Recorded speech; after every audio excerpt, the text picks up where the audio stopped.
Assalamualaikum warahmatullahi wabarakatuh. Innal hamdalillah nahmaduhu wa nasta'inuhu wa nastaghfiruh wa na'udzu billahi min shururi anfusina wa min sayyiati a'malina. Man yahdihillahu fala mudilla lahu wa man yudlil fala hadiya lahu. Asyhadu an la ilaha illallah wahdahu la syarika lahu wa asyhadu anna Muhammadan abduhu wa rasuluh. Qala Allah Ta'ala fi kitabihil karim, ya ayyuhalladzina amanu taqullaha haqqa tuqatih wa la tamutunna illa wa antum muslimun. Amma ba'd, fa inna asdaqal hadits kitabullah wa khairal hadi hadi Muhammadin sallallahu alaihi wasallam wa syarral umur muhdatsatuha wa kullu muhdatsatin bid'ah wa kullu bid'atin dhalalah wa kullu dhalalatin finnar. Ikhwatal iman, azakumullah yakum. Alhamdulillah, kita bersyukur kepada Allah atas nikmat Islam dan nikmat sunnah. Dua nikmat yang sangat besar yang Allah berikan kepada seorang hamba, yaitu nikmat Islam dan nikmat sunnah. Imam Ahmad berkata, la adri ala ayyi farhataini farihtu. Saya tidak tahu di atas apa saya sangat bergembira.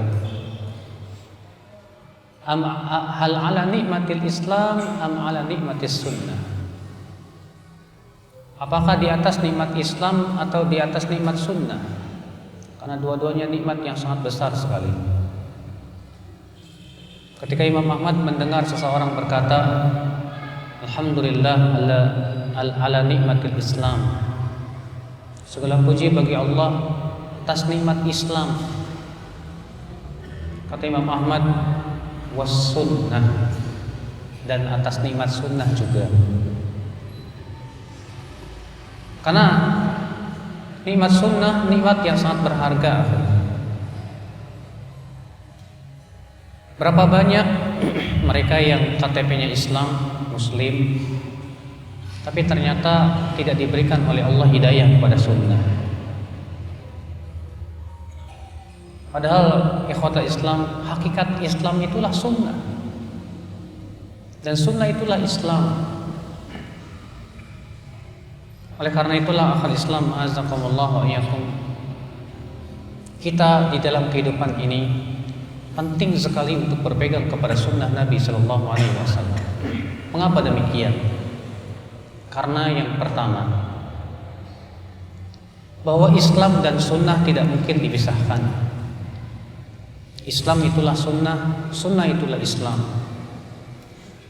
Al-Imam Al-Barbahari dalam kitab beliau Syarhus Sunnah berkata, i'lamu anna al-Islam huwa sunnah wa sunnatu hiya al-Islam wa la yaqumu ahaduhuma illa bil akhar. Ketahuilah, Islam adalah sunnah dan sunnah adalah Islam, dan tidak mungkin salah satunya berdiri tanpa yang lainnya. Mungkinkah Islam berdiri tanpa sunnah? Tidak mungkin. Dan mungkinkah Islam berdiri tanpa sunnah, dan tanpa sunnah berdiri tanpa Islam pun juga tidak mungkin. Karena hakikat sunnah itu artinya semua yang diajarkan oleh Rasulullah SAW kepada kita, itulah sunnah Nabi SAW. Maka orang yang mengatakan saya Muslim, tapi maaf saya tidak butuh sunnah Nabi, cukup Al-Quran saja, kita katakan Anda tidak akan pernah bisa menjalankan Islam selama-lamanya. Karena Al-Quran butuh sunnah. Al-Quran tanpa sunnah akan cacat. Sebagaimana Al-Imam Al-Ajuri meriwayatkan dari riwayat Jabir, bahwasanya Jabir membawakan hadis-hadis Nabi SAW. Kemudian ada seseorang berkata, da' min hadha, Naktafi bima wajadna fil Qur'anil Karim. Cukup Al-Qur'an saja, hai Jabir. Apa kata Jabir? Ta'al, ibnu. Kemari, mendekatlah. Awajadta fil Qur'an anna salata dhuhri arba'ah? Apakah kamu menemukan dalam Al-Qur'an bahwa salat zuhur itu 4 rakaat? Jawabnya tidak ada.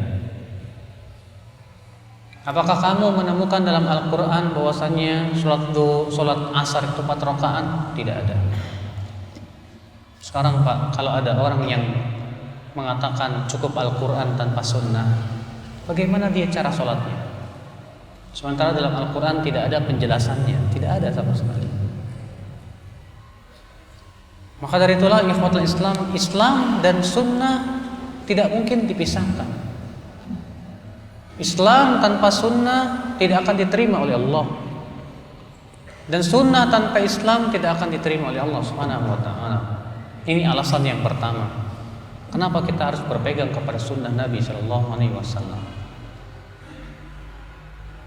Alasan yang kedua,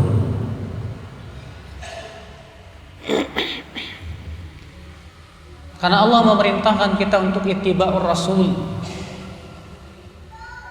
Dalam ayat-ayat yang sangat banyak Allah mengatakan ati Allah wa ati'ur Rasul. Allah berfirman dalam surat An-Nisa ayat 59, ya ayyuhalladzina amanu ati Allah wa ati'ur Rasul. Hai orang-orang yang beriman, taati Allah, taati Rasul.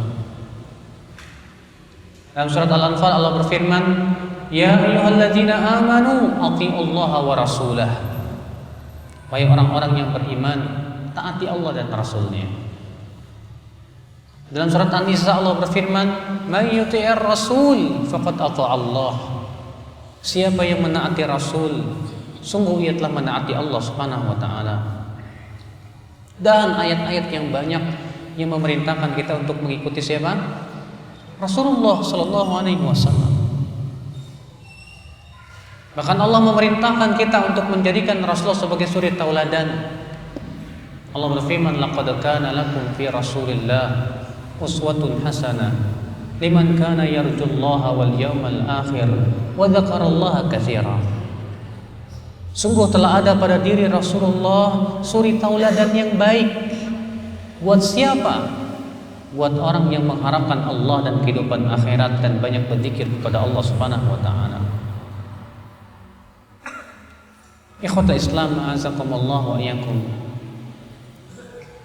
Maka dari itulah perintah-perintah Allah dalam Al-Qur'an memerintahkan kita untuk apa?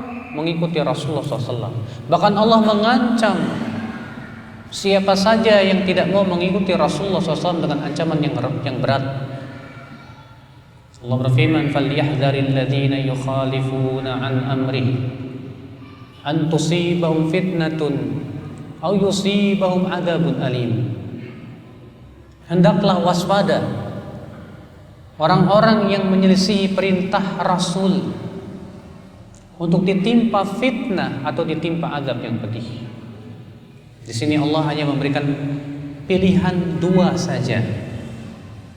Anda, siapa saja, kita yang berani menyelisihi perintah Rasul, seakan-akan Allah mengatakan silakan pilih antara 2, mau ditimpa fitnah atau ditimpa azab yang pedih. Apa yang dimaksud dengan fitnah dalam ayat itu, Pak? Al-Imam Ahmad berkata, atadri mal fitnah? Tahukah kamu apa yang dimaksud dengan fitnah dalam ayat tersebut? Hiya syirk awil kufr. Ia adalah kesyirikan atau kekafiran. Fala'alla ar-rajul ya'tamid an yukhalifa amra rasul fa'alqallah fi qalbi al-kufr, kata Imam Ahmad. Seseorang sengaja menyelisih perintah Rasul, lalu Allah lemparkan ke dalam hatinya kecondongan kepada kekafiran akibat dia menyelisih sunnah Rasul sallallahu alaihi wasallam. Di sini Allah hanya memberikan 2 pilihan saja. Silakan pilih. Tidak ada pilihan yang ketiga. Buat Anda, buat kita yang sengaja menyelisih perintah Rasul, Pilih, silahkan dua. Mau ditimpa fitnah atau ditimpa azab yang pedih. Kalau dua-duanya tidak mau, maka taatilah Rasul sallallahu alaihi wasallam. Ikhwatul Islam azakumullah wa iyyakum. Alasan yang ketiga, kenapa kita harus berpegang kepada sunnah Rasul sallallahu alaihi wasallam? Karena mengikuti Rasul, mengikuti sunnah Rasul adalah jalan menuju surga. Rasul kita yang mulia alaihi salatu wasallam bersabda dalam riwayat Abu Daud, kullu ummati yadkhuluna al-jannah illa man aba. Dan Bukhari dan Muslim juga. Setiap umatku pasti masuk surga kecuali yang enggan. Qalu faman ya'ba ya Rasulullah. Para sahabat berkata, siapa yang enggan masuk surga? Siapa yang tidak mau masuk surga wahai Rasulullah? Maka Rasulullah bersabda, man ata'ani dakhalal jannah wa man asani faqad aba. Siapa yang menaatiku, ia masuk surga. Tapi siapa yang menyelisihiku, yang memaksiatiku, berarti ia enggan masuk surga. Dia tidak mau masuk surga, itu namanya. Maka ya akhi azakumullah, menaati Rasul adalah jalan menuju surga. Siapa saja di antara kita yang ingin masuk surga, tapaki jejak kaki Rasulullah sallallahu alaihi wasallam. Ikuti jejak kaki Rasulullah sallallahu alaihi wasallam. Itu kewajiban kita ya akhul Islam azakumullah. Siapa saja yang ingin masuk ke dalam surga, Allah hanya memancangkan jalan ke surga itu adalah jalan yang dilalui oleh Rasulullah. Dan tidak ada jalan yang lain. Bukan jalan Aristoteles, bukan jalan Plato dan Archimedes, bukan pula jalan liberalis, bukan pula jalan-jalan selain jalan Rasul sallallahu alaihi wasallam. Siapa yang mencari surga melalui jalan selain Rasul tidak akan sampai, dia akan tersesat jalan dan masuk ke dalam api neraka. Oleh karena itulah Rasulullah SAW memberikan sebuah perumpamaan. Kata Rasulullah, daraballahu siratan mustaqima. Allah memberikan perumpamaan jalan yang lurus. Wa ala jambatay sur sirat yasuran. Di pinggir kanan kiri jalan itu ada pagar. Wa ala kulli sur, dan di pagar-pagar itu abwabun mufattahah, ada pintu-pintu yang terbuka. Wa ala kulli babin satur murkhah, dan setiap pintu itu ada kain-kain yang ditinggikan, kata Rasulullah. Wa amama as-sirat, di depan jalan itu da'in yad'u, ada seorang penyeru berkata, ayyuhan nas udkhilas sirat jami'an fala tata'awwaju. Masuklah kalian ke jalan ini, tapi ingat, jangan bengkok kanan kiri, jangan. Wa 'ala sirat, dan di atas sirat jalan itu ada seseorang yang memberikan peringatan. Setiap kali seorang mukmin hendak membuka pintu yang ada di pagar itu, dia akan berkata, waihak la taftahu fa innaka in taftahu talijhu. Celaka kamu, jangan sekali-kali kamu membuka itu, sebab kalau kamu membuka itu kamu akan masuk ke dalamnya. Kemudian Rasulullah menafsirkan, adapun sirat adalah Islam, adapun pagar-pagar itu adalah batasan-batasan Allah, adapun pintu-pintu itu adalah keharaman-keharamannya.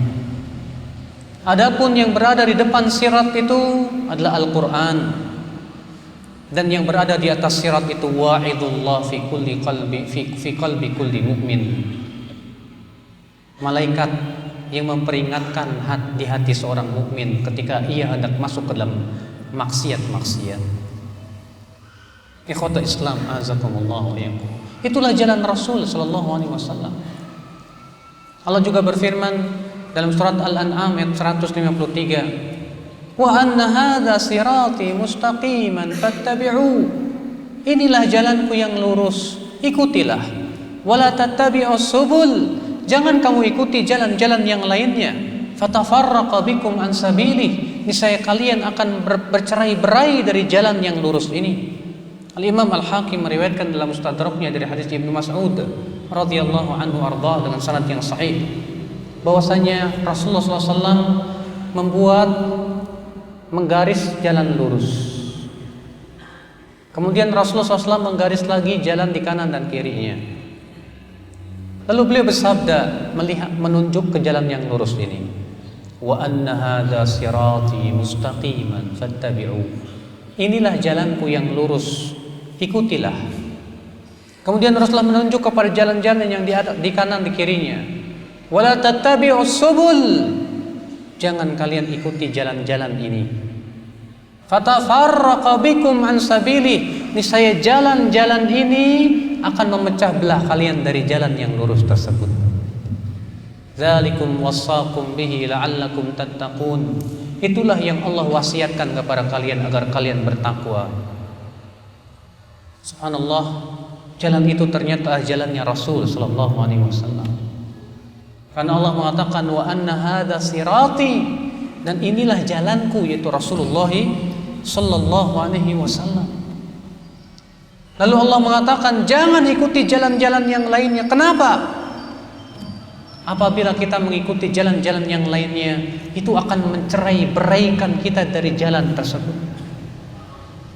Ini memberikan kepada kita makna bahwa hakikat berpecah belah itu adalah ketika kita tidak mau mengikuti jalan yang lurus. Siapa saja yang di atas jalan yang lurus, maka dia di atas sirat. Dan siapa saja yang tidak mengikuti jalan yang lurus, maka ia pasti bercerai-berai. Ikhwatul Islam, azakumullah wa iyyakum. Alasan yang keempat, mengapa kita diperintahkan, kenapa kita harus berpegang kepada sunnah Nabi Sallallahu Alaihi Wasallam? Karena Allah pencipta manusia, dan Allah Subhanahu wa Ta'ala telah mengutus para nabi dan rasul, dan rasul yang terakhir adalah Muhammad Sallallahu Alaihi Wasallam. Dan kebenaran itu adalah yang berasal dari wahyu yang Allah wahyukan kepada Rasulnya Salawatullahi Alaihi Wasallam. Maka berarti ya akhal Islam, sunnah Rasul Sallallahu Alaihi Wasallam itulah yang Allah ridhai dan yang Allah Subhanahu wa Ta'ala perintahkan. Sunnah Rasul Sallallahu Alaihi Wasallam itulah jalan menuju Allah Rabbul Izzati wal Jalalah, karena ia berasal dari wahyu Allah pencipta langit dan bumi. Sunnah Rasul bukan berasal daripada ijtihad dan pikiran. Sunnah Rasul tidak berasal dari akal buatan Nabi Muhammad sallallahu alaihi wasallam. Tapi sunnah Rasul adalah wahyu dari Allah Rabbul Alamin yang tidak mungkin salah. Allah Ta'ala berfirman dalam surat An-Najm, "Wa ma yantiqu 'anil hawa in huwa illa wahyu yuha." Tidaklah Muhammad berbicara dari hawa nafsunya, akan tetapi ia adalah wahyu yang diwahyukan dari Rabb-Nya. Sedangkan wahyu Allah tidak mungkin salah. Dan Allah telah menjamin untuk penjaganya. Allah berfirman, "Inna nahnu nazzalna dzikra wa inna lahu lahafizun." Sesungguhnya kamilah yang telah menurunkan adzikr, dan kami pula yang akan menjaganya. Sebagian ulama berpendapat adzikr di sini masuk padanya sunnah Nabi sallallahu alaihi wasallam. Allah juga berfirman, "Wa anzalna ilaika dzikra litubayyana lin-nasi ma nuzzila ilaihim." Dan kami turunkan kepada engkau wahai Muhammad adzikr, yaitu Al-Qur'an, agar engkau menjelaskan kepada mereka apa yang diturunkan tersebut. Maka Nabi sallallahu alaihi wasallam diperintahkan oleh Allah menjelaskan Al-Qur'an. Dan penjelasan Nabi itu adalah disebut dengan apa? Sunnah Rasulullah sallallahu alaihi wasallam. dan beliau menjelaskan berdasarkan wahyu dari Allah Subhanahu wa taala. Imam At-Tabrani meriwayatkan dalam Mu'jamnya dengan sanad yang sahih dari hadis Abdullah bin Amr bin Al-As. Kata Abdullah bin Amr, "Kuntu aktub kullama qalahu Rasulullah sallallahu alaihi wasallam. Fazajarani ba'du ashabi Rasulullah sallallahu alaihi wasallam wa qala, "Kaifa taktub kullama qalahu Rasul wa huwa bashar yatakallam fil ghadab war ridha?" Kata Abdullah bin Amr, dahulu aku mencatat semua yang diucapkan oleh Rasul. Semua yang Rasulullah ucapkan aku catat. Semua yang Rasulullah ucapkan aku catat. Namun sebagian sahabat menegurku dan berkata, "Bagaimana kamu hendak mencatat semua yang diucapkan oleh Rasul? Sementara Rasulullah manusia biasa, beliau berbicara di saat marah dan di saat tidak marah." Fa'amsaktu anil kitabah, kata Abdullah bin Amr bin As. Aku pun berhenti dari menulis. Kemudian setelah itu aku bertanya kepada Rasulullah SAW tentang hal itu. Maka Rasulullah SAW bersabda apa? "Uktub, fawalladhi nafsi biyadi, ma kharaja minhu illal haq." Tulis saja, demi zat yang diriku berada di tangannya, tidak ada yang keluar dari mulutku ini kecuali kebenaran. Semua yang Rasulullah ucapkan kebenaran. Semua yang disampaikan oleh Rasulullah kebenaran. Tidak mungkin kebatilan. Tidak mungkin ya akhwat Islam Rasulullah SAW merubah-rubah wahyu Allah, karena beliau al-amin yang sangat dipercaya ya akhwat Islam. Maka sunnah Nabi itulah kebenaran mutlak. Sunnah Nabi SAW sederajat dengan Al-Quran. Maka beliau bersabda, "Ala wa inni utitul Qur'an wa mithlahu ma'ah." Ketahuilah aku diberikan oleh Allah Al-Quran dan yang sama bersamanya. Apa itu yang sama? Yaitu sunnah Nabi sallallahu alaihi wasallam, hadis-hadis Rasulullah sallallahu alaihi wasallam. Maka ya akhwat Islam, sunnah itu wahyu. Karena itu wahyu tidak mungkin salah. Sedangkan pendapat-pendapat manusia bukan wahyu. Dan pendapat manusia berasal dari akal dan hawa nafsu. Dan pasti ya kita lihat apakah sesuai dengan sunnah dan Al-Quran dan sunnah atau tidak. Apabila sesuai, alhamdulillah. Kalau tidak sesuai, maka kita tolak. Makanya kata Imam Malik apa? Kullun yu'khadhu wa yutraku qauluhu illa Rasulullah sallallahu alaihi wasallam. Setiap orang boleh diambil pendapatnya dan boleh dibuang pendapatnya kecuali Rasulullah sallallahu alaihi wasallam yang harus diambil, karena yang Rasulullah sampaikan pasti benar. Pasti benar. Maka dari itulah ya akhwal Islam, azakumullah wa iyyakum, sunnah Nabi wahyu dari Allah. Dan itu kebenaran mutlak yang tidak mungkin pernah salah selama-lamanya, selama langit dan bumi masih ada. Alasan yang kelima, kenapa kita mengikuti sunnah Rasul sallallahu alaihi wasallam? Karena mengikuti Rasul jaminan dan mendapatkan jaminan dari Allah bahwa ia tidak akan pernah kafir selama-lamanya. Ia tidak akan pernah sesat selama-lamanya. Allah Ta'ala berfirman dalam surat Ali Imran ayat 101. Allah berfirman di ayat 100, Allah berfirman begini, "Ya ayyuhalladzina amanu in tuti'u fariqam minal ladzina utul kitaba yaruddukum ba'da imanikum kafirin." Wahai orang-orang yang beriman, jika kalian menaati sebagian ahli kitab, mereka akan mengembalikan kalian setelah keimanan menuju kekafiran. Allah berfirman di ayat 101-nya, "Wa kaifa takfurun?" Bagaimana kalian akan menjadi kafir? "Wa antum tutla alaikum ayatullah wa fiikum rasuluh." Sementara kalian terus-menerus dibacakan ayat-ayat Allah dan pada kalian ada Rasulnya. Setelah Rasulullah meninggal ada sunnahnya. Wa may ya'tasim billah faqad hudiya ila siratin mustaqim. Siapa yang berpegang kepada agama Allah, sungguh ia telah mendapatkan petunjuk kepada jalan yang lurus, kata Allah Subhanahu wa taala. Perhatikan ayat ini Bapak sekalian, ayat yang agung. Allah mengatakan wa kaifa takfurun. Bagaimana kalian akan menjadi kafir? Wa antum, wa di sini lil hal. Dalam keadaan antum tutla alaikum ayatullah. Tutla di sini berbentuk fi'il mudhari' lil majhul yang mempunyai makna istimrariyah, terus menerus. Artinya bagaimana kalian akan menjadi kafir? Artinya kalian akan jauh dari kekafiran. Kapan? Selama kalian terus menerus dibacakan ayat Allah dan pada kalian ada Rasulnya, dan Rasul sudah meninggal, sunnahnya. Lalu Allah mengatakan siapa yang berpegang kepada agama Allah, sungguh ia telah diberikan hidayah kepada jalan yang lurus.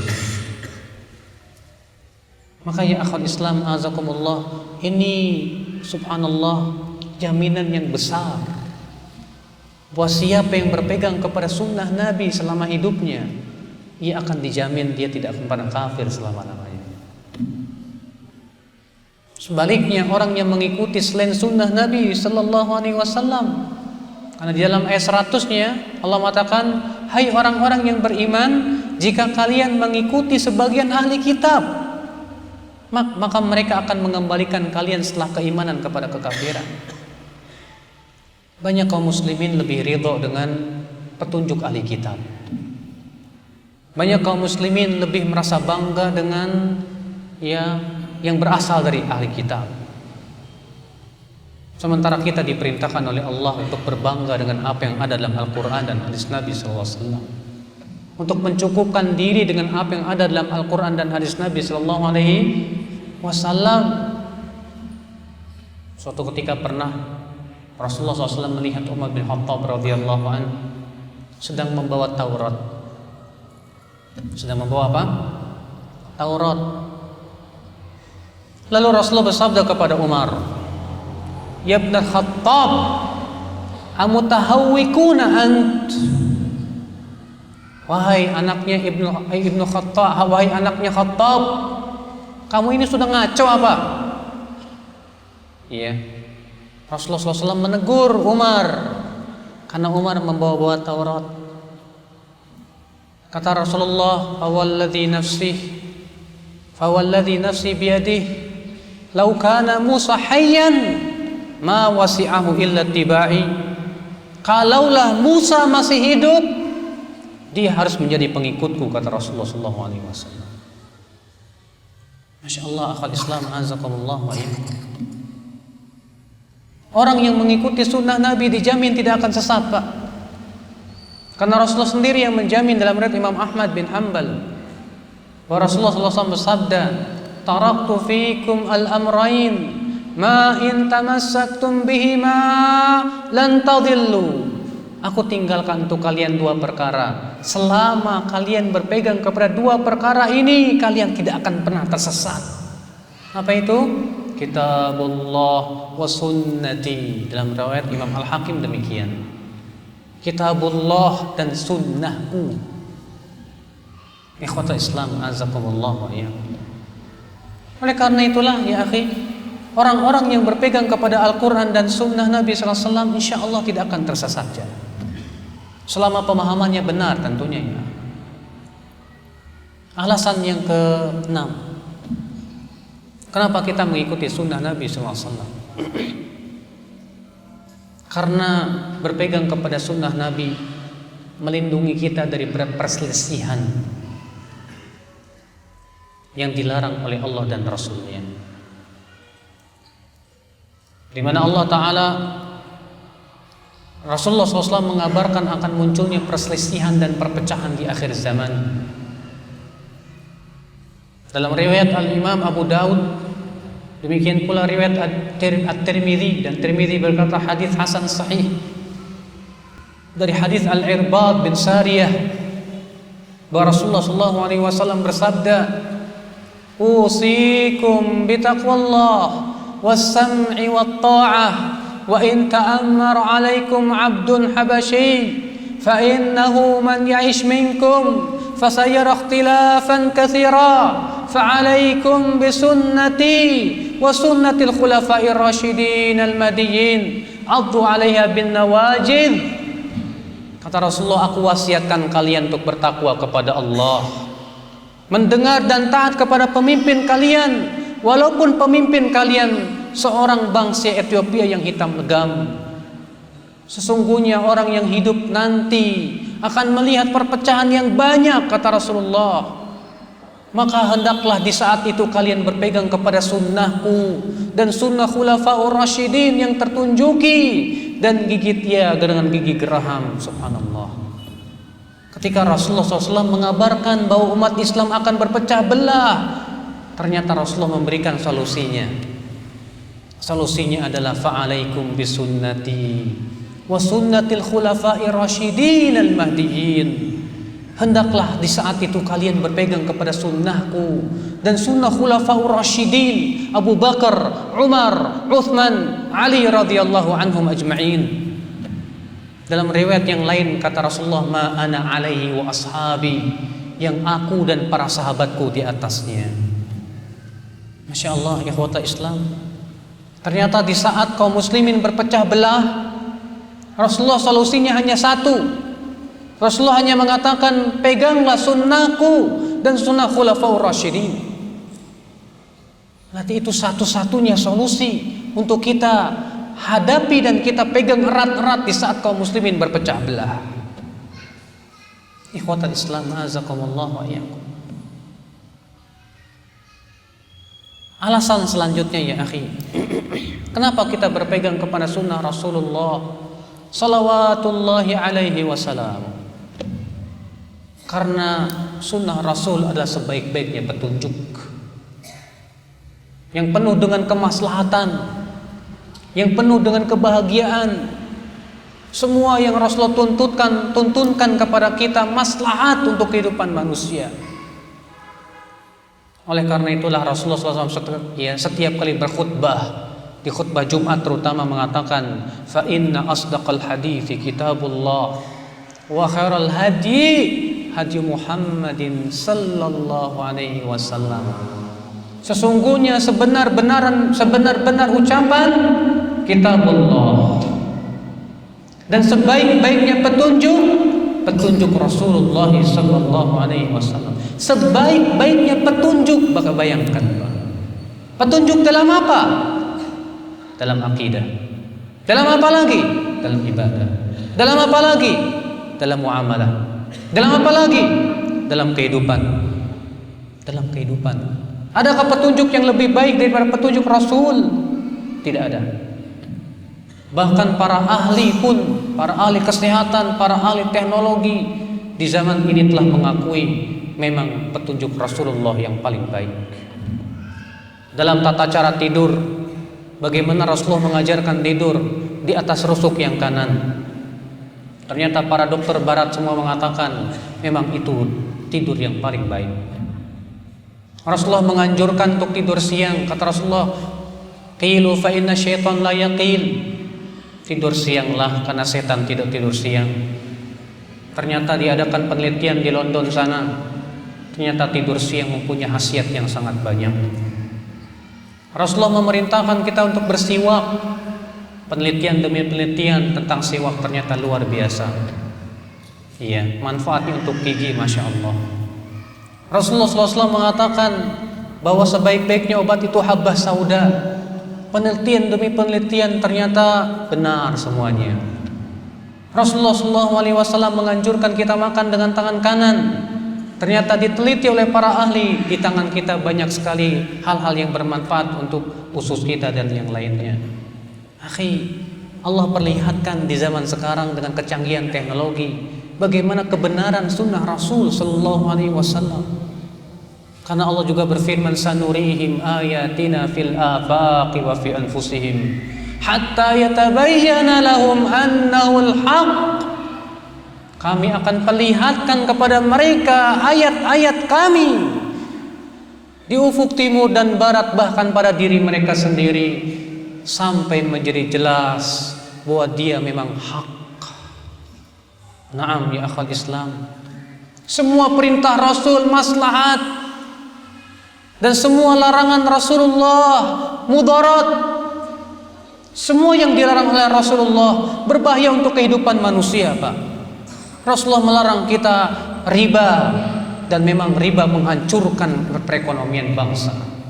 Lihat buktinya Amerika yang hancur perekonomian oleh riba. Lihat Eropa sekarang yang sudah mulai hancur dengan perekonomian oleh riba. Semuanya riba itu menghancurkan.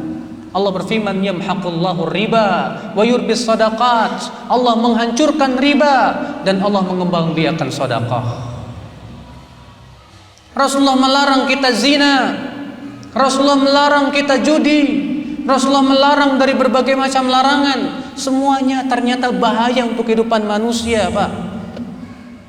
Dan Rasulullah memerintahkan kita bersilaturahim, Rasulullah memerintahkan kita bersikap jujur, Rasulullah SAW memerintahkan kita bersedekah, Rasulullah memerintahkan kita untuk memerhatikan orang-orang yang lemah, Rasulullah memerintahkan kepada segala macam keadilan. Semuanya untuk kemaslahatan kita ya akhwat Islam, azakumullah. Adakah perintah Rasul yang bahaya untuk kehidupan manusia?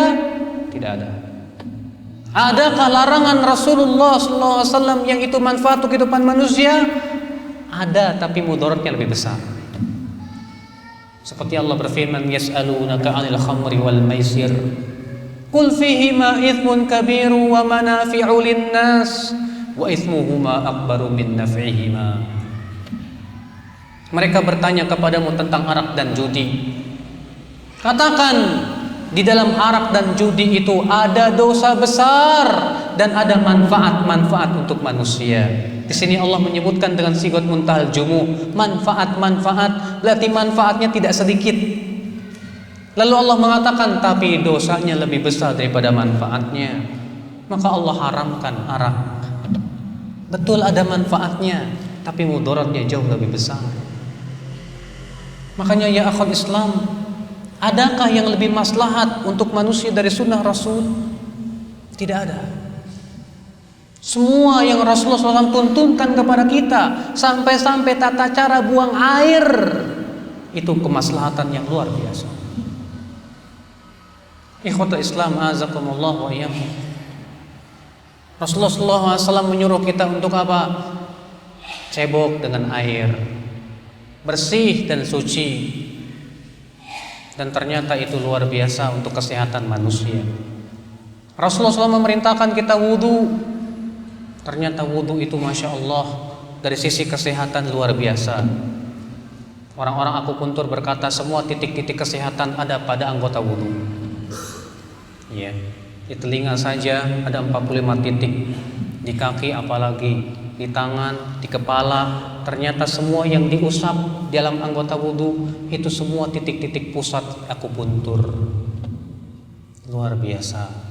Dari mana Rasulullah SAW mendapatkan itu? Tiada lain dari wahyu Rabbul Alamin. Allah yang Maha mengetahui, Allah yang Al-Hakim, Al-Aziz, Al-Jabbar, Al-Mutakabbir. Maka sunnah Rasulullah SAW penuh kemaslahatan, Bapak sekalian. Setiap orang yang mengikuti sunnah Rasul pasti hidupnya terbimbing, Pak.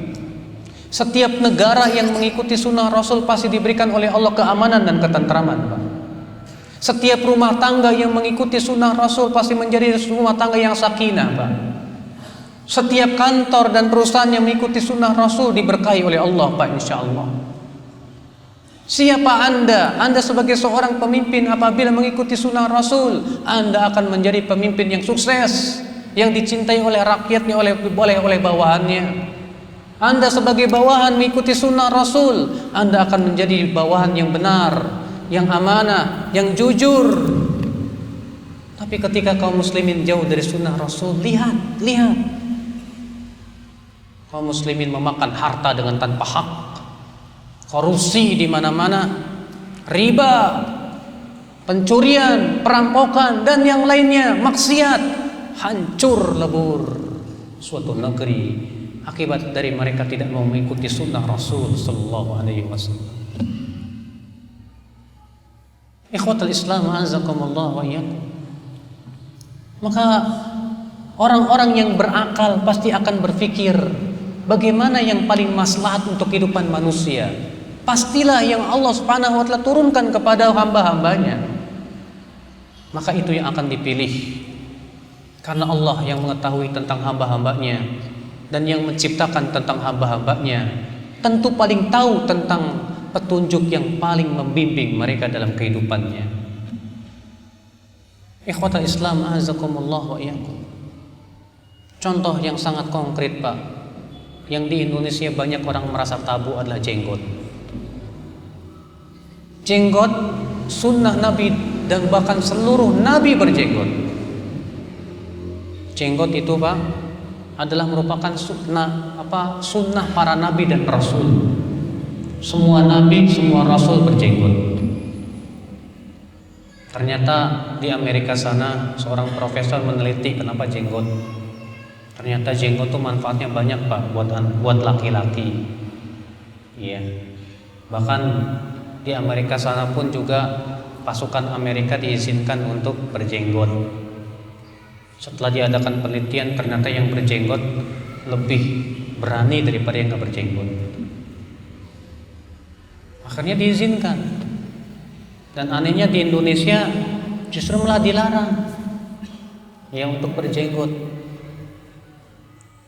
Saya tidak tahu kenapa. Padahal jenggot sama sekali tidak sama sekali ya bertentangan dengan apa? Ya, keberanian.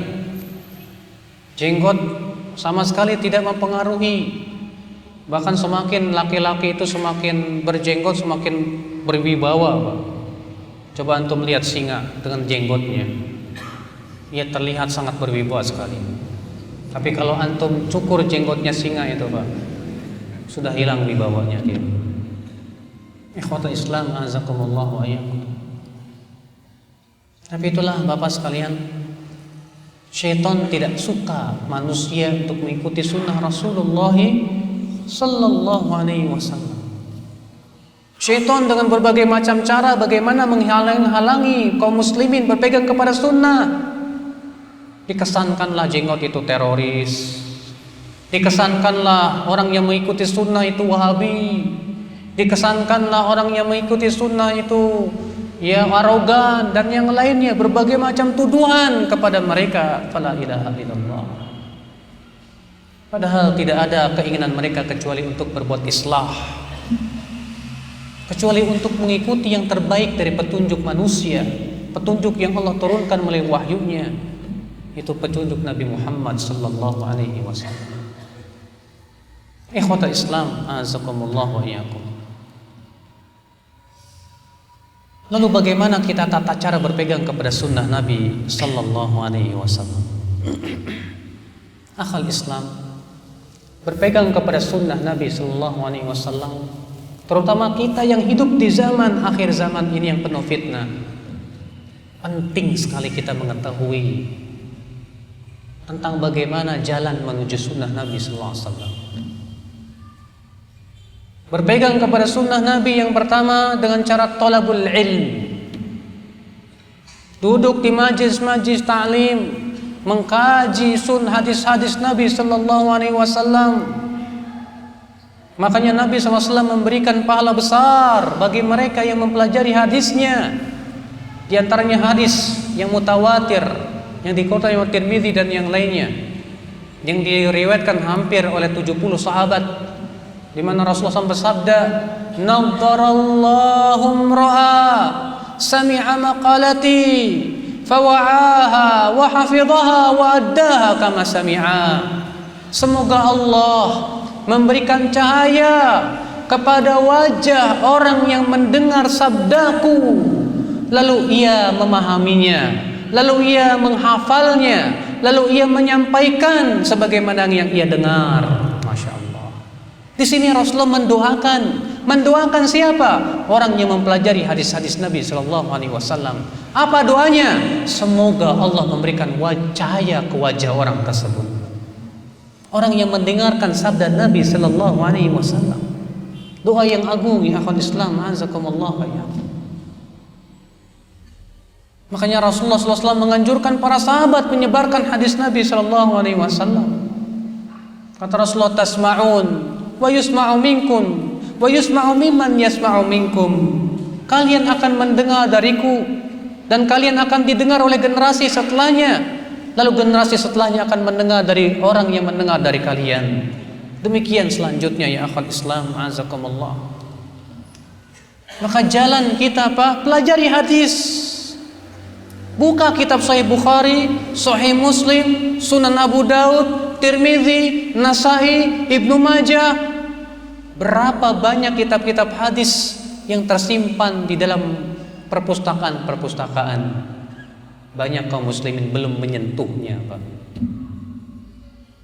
Belum menyentuh. Bayangkan banyak kaum muslimin lebih tahu pemain sepak bola daripada kitab-kitab tersebut. Kalau ditanya siapa Imam Bukhari, tidak tahu. Siapa Imam Abu Daud, tidak tahu. Tapi kalau ditanya siapa Ruud Gullit, oh tahu. Kalau ditanya siapa Ronaldo, tahu. Sayang, seribu sayang. Pelajari hadis Nabi SAW. Karena dengan mempelajari hadis-hadis Nabi itulah kita akan mengetahui apa?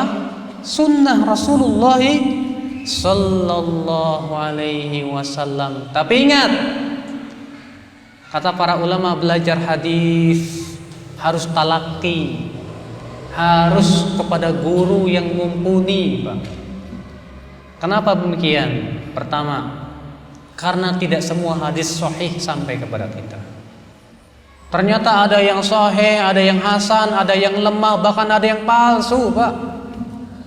Bahkan Rasulullah SAW sudah bersabda apa? Man kadzaba alayya muta'ammidan. Alhamdulillah. Man kadzaba alayya muta'ammidan falyatabawwa maq'adahu minan nar, kata Rasulullah. Siapa yang berdusta atas namaku dengan sengaja, maka hendaklah ia mempersiapkan tempat duduknya dalam api neraka.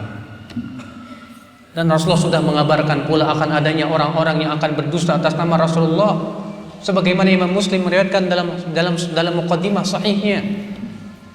Maka dari itulah ya akhi azakumullah, tidak semua hadis sahih.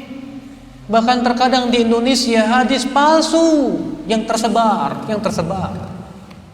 Kenapa? Karena dahulu di zaman Belanda yang dimasukkan kitab-kitab yang memang merupakan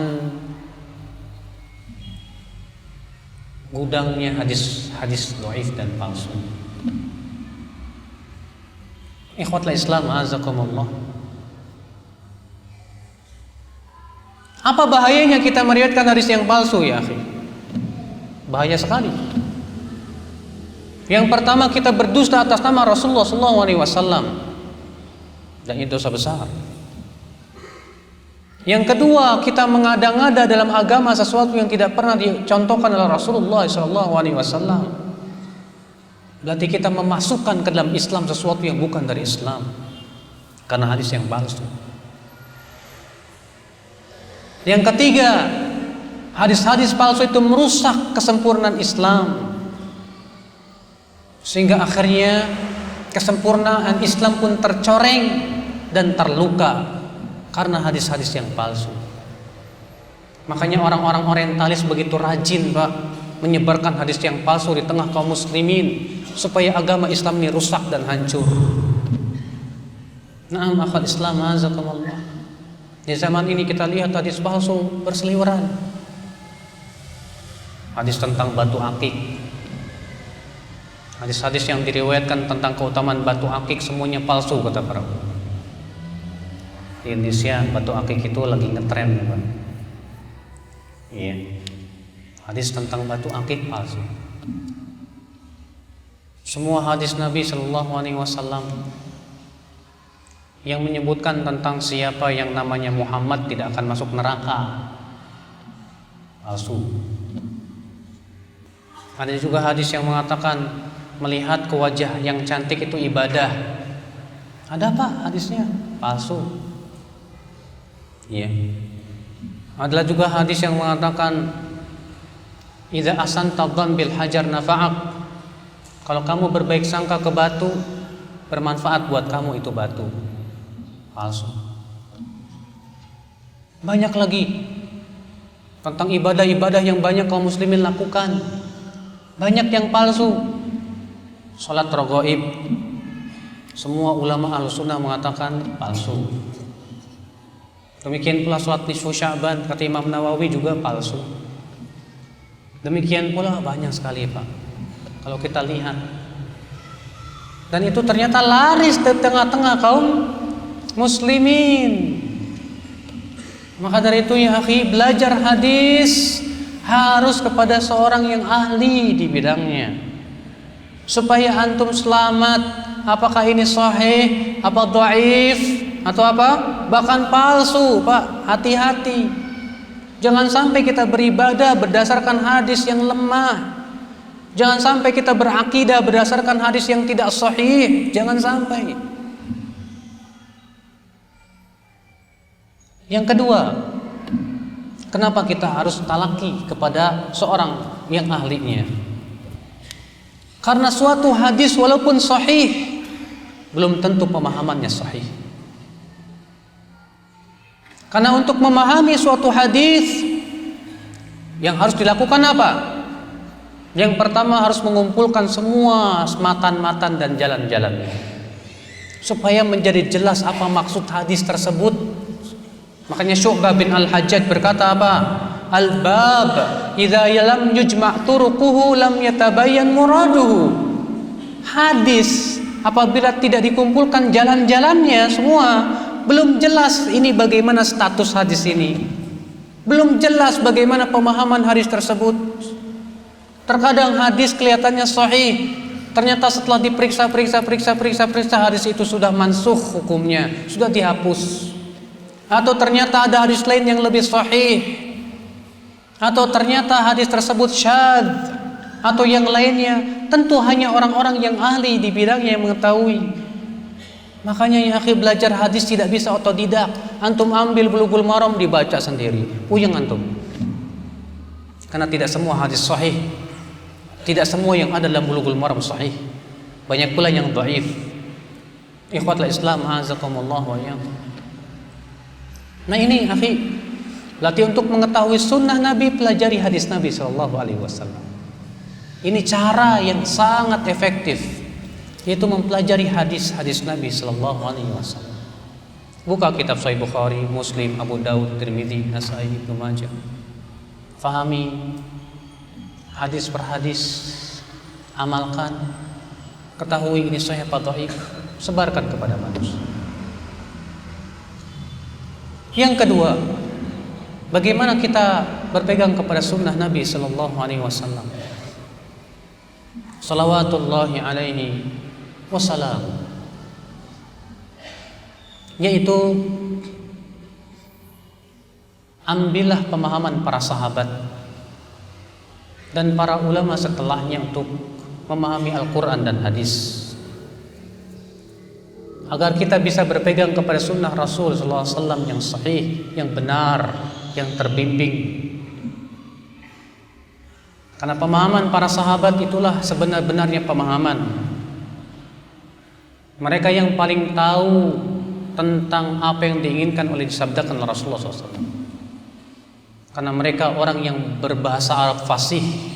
Al-Quran turun dengan bahasa mereka. Rasulullah SAW turun dengan bahasa para sahabat. Dan Allah sudah memuji para sahabat dalam Al-Quran. Allah Ta'ala berfirman, "Was-sabiquna al-awwaluna minal muhajirin wal ansar walladzina ittaba'uuhum bi ihsan radhiyallahu anhum wa radu an."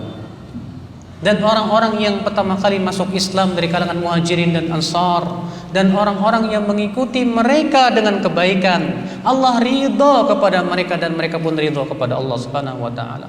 Di sini Allah memuji para sahabat. Dan ini jaminan bahwa para sahabat dari kalangan muhajirin dan ansar pasti akan wafat di atas Islam. Sebab tidak mungkin Allah memuji orang yang Allah tahu bahwa mereka akan mati di atas kekafiran. Bahkan Allah memerintahkan kita mengikuti para sahabat.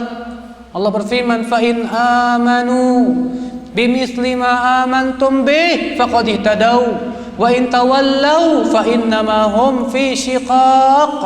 Dalam surat Al-Baqarah itu. Fa in amanu, jika mereka beriman dengan seperti apa yang kalian imani. Kalian di sini waktu turunnya ayat ini siapa? Para sahabat. Jika mereka beriman dengan seperti apa yang kalian imani, wahai para sahabat, maka mereka akan mendapatkan hidayah. Tapi jika mereka berpaling, maka mereka pasti bercerai-berai. Masya Allah. Allah sendiri yang menyatakan bahwa mereka apabila mengikuti seperti apa yang kalian imani, pasti mendapatkan hidayah. Dan Rasul kita yang mulia alaihi salatu wasallam pun demikian menganjurkan. Dalam riwayat Imam At-Tahawi dalam syarah Mushkil al-Athar dengan sanad yang sahih, bahwa Rasulullah SAW bersabda apa? Innaha satakunu fitan, sesungguhnya nanti akan muncul fitnah-fitnah. Kemudian para sahabat berkata, kaifa nasna'u ya Rasulullah, apa yang harus kami lakukan wahai Rasulullah di saat itu? Apa kata Rasulullah? Tarji'una ila amrikumul awwal, kembalilah kalian kepada urusan kalian yang pertama kali. Itu para sahabat Rasulullah SAW. Tegas dalam hadis ini. Di saat nanti fitnah-fitnah akan bergejolak, Rasulullah mengatakan kembalilah kepada urusan yang pertama. Nasun sharih untuk kita kembali kepada generasi yang pertama. Itu generasi para sahabat Rasulullah sallallahu alaihi wasallam. Bahkan para sahabat pun sepakat untuk semua tabi'in kembali kepada para sahabat. Berkata Ibnu Mas'ud, "Man kana minkum mustannan falyastanni biman qad mat. Ulaika ashabu Rasulillah sallallahu alaihi wasallam. Fa innahum abarrun nasi quluban wa a'maquhum ilman wa aqalluhum takallufa wa aqwamuhum hadiya. Qauman ikhtarahumullah li suhbati nabiyyih." Siapa di antara kalian yang ingin mengambil suri tauladan, jadikan para sahabat sebagai suri tauladan, karena mereka orang yang paling dalam ilmunya, yang paling lurus jalannya, yang paling ringan bebannya. Subhanallah. Ibnu Mas'ud radhiyallahu anhu berkata, Hudzaifah, kullu ibadatin lam yata'abbadha ashabu Rasulillah fala tata'abbaduha. Setiap ibadah yang tidak pernah dilakukan oleh para sahabat, jangan kalian lakukan. Imam Syafi'i rahimahullah, orang yang paling membela madhab para sahabat. Sebagaimana dalam riwayat Ar-Rabi' bin Sulaiman dan disebutkan oleh Imam Ibnu Qayyim rahimahullah dalam kitab I'lamul Muwaqqi'in, di mana Imam Syafi'i memuji para sahabat. Beliau berkata, laqad athnallah fi kitabihi wa ala lisani rasulihi ala ashabihi. Sungguh Allah telah memuji dan Rasulnya memuji para sahabat Rasulullah sallallahu alaihi wasallam. Lalu beliau mengatakan apa? Wahum fauqana fi kulli ilmin wa aqlin wa ijtihadin wa istinbatin wa istidrakin. Mereka para sahabat, kata Imam Syafi'i, di atas kita. Kita di sini maksudnya Imam Syafi'i, bukan antum, ya. Di atas kita, kata Imam Syafi'i, pada setiap ilmu, akal, ijtihad, istimbat, istidrak, mereka semua di atas kita, kata Imam Syafi'i. Lalu beliau berkata lagi, wa ara'uhum lana Ahmad wa aula lana indana min ara'ina li anfusina. Pendapat para sahabat lebih terpuji dan lebih layak untuk kita ikuti daripada pendapat kita sendiri. Imam Syafi'i rahimahullah, semoga Allah mengangkat derajat beliau, merahmati beliau. Betapa beliau orang yang sangat berpegang kepada sunnah Nabi, dan beliau yang paling membela mazhab para sahabat Rasulullah salawatullahi alaihi wasallam. Indah sekali ucapan Imam Syafi'i ini, akhi, tentang para sahabat Rasulullah sallallahu alaihi wasallam. Imam Ahmad bin Hanbal berkata apa? min usulis sunnati indana at-tamassuk bima kana alaihi ashabu Rasulillah sallallahu alaihi wasallam. Di antara pokok sunnah di sisi kami yaitu berpegang kepada apa yang dipegang oleh para sahabat Rasulullah sallallahu alaihi wasallam. Imam Malik pun demikian, Imam Abu Hanifah, semuanya memerintahkan murid-muridnya mengikuti para sahabat Rasulullah sallallahu alaihi wasallam. Karena agama tidaklah dinukil kecuali dari jalan sahabat. Yang menukil Al-Quran dan hadis kepada kita siapa? Para sahabat. Yang langsung melihat praktek Rasulullah terhadap Al-Quran siapa? Para sahabat. Yang langsung melihat bagaimana Al-Quran turun siapa? Para sahabat. Pasti mereka orang yang lebih tahu, Pak, lebih alim, lebih faqih, lebih daripada umat-umat setelahnya. Makanya Rasul bersabda, khairun nasi qarni, thumma alladhina yalunahum, thumma alladhina yalunahum. Sebaik-baiknya manusia itu generasiku. Kemudian setelahnya. Berarti tidak ada jalan kita untuk berpegang kepada sunnah Rasul kecuali melalui jalan para sahabat Rasulullah salawatullahi alaihi wasallam. Kemudian kita mengikuti para ulama setelahnya.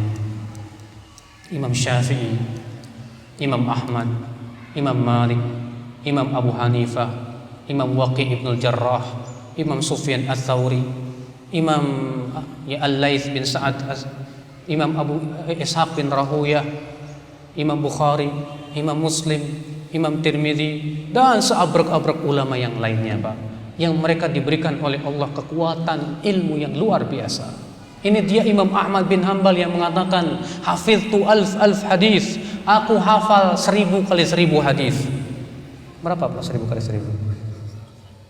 Aku hafal 1.000.000 hadis dengan sanadnya. Imam Bukhari yang mengatakan aku hafal 700.000 hadis dengan sanadnya. Luar biasa. Hafalan mereka luar biasa. Mereka para ulama yang sangat dalam ilmunya, Pak. Maka jadikan mereka sebagai penunjuk jalan kepada Al-Quran dan hadis Nabi sallallahu alaihi wasallam. Jadikan mereka sebagai pedoman kita untuk memahami Al-Quran dan hadis Nabi sallallahu alaihi wasallam, Bapak sekalian. Nah, ikhwata Islam azakumullah wa iyyakum. Tidak mungkin kita berpegang kepada sunnah Nabi kecuali melalui jalan mereka, Bapak sekalian.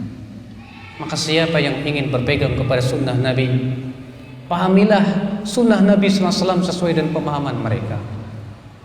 Pemahaman para sahabat, para tabi'in, para tabi'ut tabi'in, dan para ulama yang mengikuti metode mereka dari zaman ke zaman. Sehingga kita pun terbimbing dalam kehidupan kita, ya akhwat Islam azakumullah wa iyyakum. Kemudian ya akhwat Islam azakumullah, pembahasan kita yang terakhir adalah bagaimana tegar di atas sunnah Nabi SAW. Memang di akhir zaman fitnah semakin merajalela. Ujian demi ujian terus menghadang dan menghadapi orang-orang yang ingin berpegang kepada sunnah Nabi SAW. Maka ya akhi, untuk berpegang kepada sunnah Nabi SAW di zaman ini butuh kepada perjuangan, butuh kepada kekuatan, butuh kepada keimanan. Lalu bagaimana supaya kita terus berpegang dan kuat? Karena Rasulullah SAW telah mengabarkan apa saja yang terjadi di akhir zaman. Coba dengarkan sebuah hadis yang diriwayatkan Imam Muslim, Imam Nasai, dan hadisnya sahih. Kata Rasulullah SAW kepada para sahabatnya dalam sebuah perjalanan, di sebuah safar, Rasulullah bersinggah di suatu tempat. Kemudian dipanggillah sholat. Maka para sahabat berkumpul sholat berjamaah. Setelah selesai sholat, Rasulullah pun berkhutbah. Beliau bersabda, Inna hadhil ummah ju'ilat afiyatuha fi awwaliha wa satubtala akhiruha.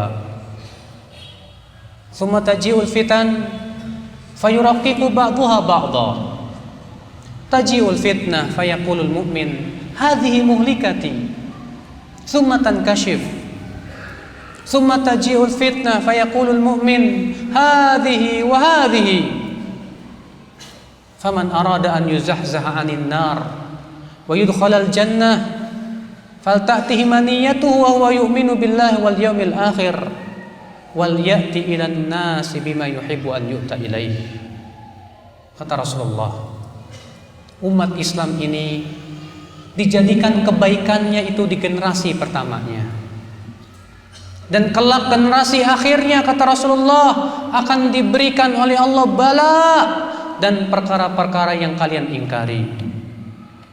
Kemudian nanti akan muncul fitnah yang menjadikan fitnah setelahnya terasa berat dibandingkan dengan fitnah sebelumnya. Akan datang fitnah, kata Rasulullah. Lalu seorang mukmin berkata, ini yang akan membinasakan diriku. Kemudian fitnah itu pun pergi. Kemudian si mukmin, kemudian datang lagi fitnah yang lain, kata Rasulullah. Si mukmin berkata lagi, ini yang akan membinasakanku. Lalu Rasulullah SAW bersabda, siapa yang ingin dimasukkan ke dalam surga dan diselamatkan dari api neraka, hendaklah kematian mendatanginya dalam keadaan beriman kepada Allah dan hari akhirat. Dan hendaklah ia mendatangi manusia sebagaimana ia suka untuk didatangi dengannya. Subhanallah. Rasulullah SAW mengabarkan dalam hadis ini, akhi, bahwa umat Islam di akhir zaman akan diberikan apa? Bala dan perkara-perkara yang mungkar. Dan memang benar, kita yang hidup di akhir zaman melihat kebenaran sabda Rasulullah SAW. Berbagai macam kejadian-kejadian yang luar biasa. Umat Islam dibunuhi di mana-mana, kehancuran akhlak, moral dan yang lainnya. Umat Islam betul-betul menjadi apa? Bidikan orang-orang kufar, ya akhwat Islam, ma'azakumullah. Belum lagi kemungkaran-kemungkaran yang dilakukan oleh umat Islam itu sendiri. Kehancuran dan apa namanya? Kerusakan kita lihat. Subhanallah. Dan ternyata Rasulullah SAW memberikan kepada kita apa? Petuah-petuahnya. Kata Rasulullah, nanti akan datang fitnah. Seorang mukmin akan berkata, ini yang akan membinasakanku. Karena mukmin tahu fitnah itu akan menghancurkan agamanya. Ia pun lari. Datang lagi fitnah yang lainnya. Si mukmin berkata, ini yang akan membinasakanku. Ia pun lari. Lalu Rasulullah bersabda, siapa yang ingin diselamatkan dari api neraka dan dimasukkan ke dalam surga, hendaklah kematian mendatangi dia dalam keadaan beriman kepada Allah dan kehidupan akhirat. Subhanallah. Istiqomah sampai akhir hayat itu berat, tak mudah. Berat Bapak sekalian, karena musuh kita dari luar dan dari dalam.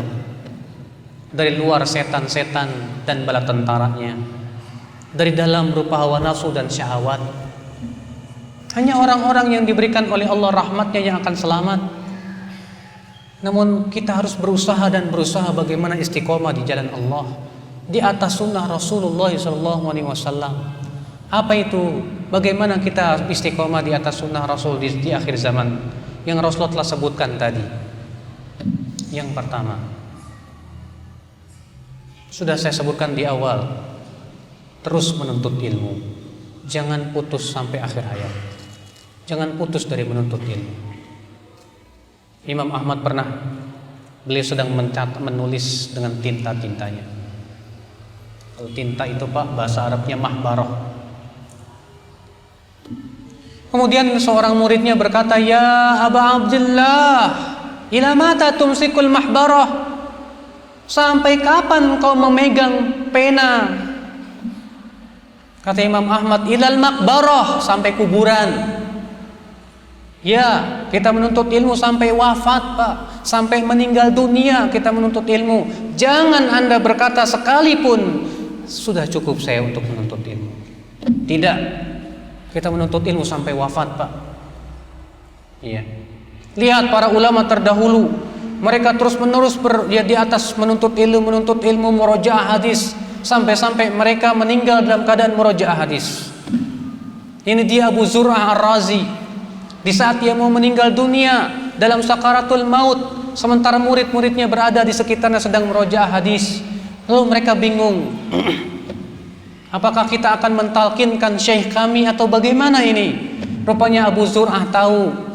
Maka Imam Abu Zur'ah pun membawakan sanadnya sampai Rasulullah SAW. Haddatsana fulan qala Rasulullah SAW. Man mata wa huwa ya'lamu alla ya man kana akhiru kalamihi la ilaha illallah. Beliau pun meninggal dunia. Dakhalal jannah. Siapa yang akhir kalamnya la ilaha illallah, beliau pun meninggal dunia. Subhanallah. Imam ini habis waktunya untuk ilmu. Imam ini habis hak waktunya untuk hadis.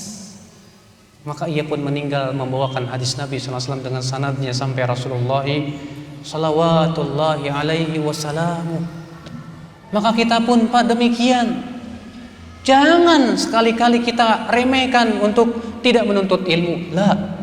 Sekali Anda meremehkan tidak menuntut ilmu, setan akan menjadi teman yang akan menemani Anda. Allah berfirman, "Wa may ya'shu 'an dzikrir rahman nuqayyid lahu syaitanan fahuwa lahu qarin." Siapa yang berpaling dari zikir Ar-Rahman, kami akan jadikan setan yang akan menemaninya, dan jadilah setan sebagai temannya itu. Hati-hati ya akhwat Islam. Yang kedua, Pak, agar kita istiqomah, carilah teman-teman yang bisa membantu kita berpegang kepada sunnah. Bertemanlah dengan mereka orang-orang yang salihin, yang membantu kita untuk istiqomah, Pak.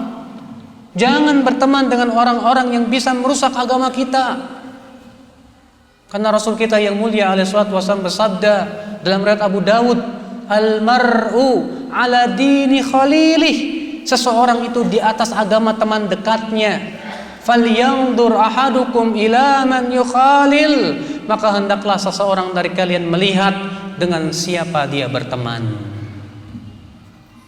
Naam, Abu Thalib meninggal dunia di atas kekafiran karena teman yang buruk. Imam Bukhari dan Muslim meriwayatkan bahwasanya Rasulullah SAW mendatangi Abu Thalib yang sedang sakaratul maut.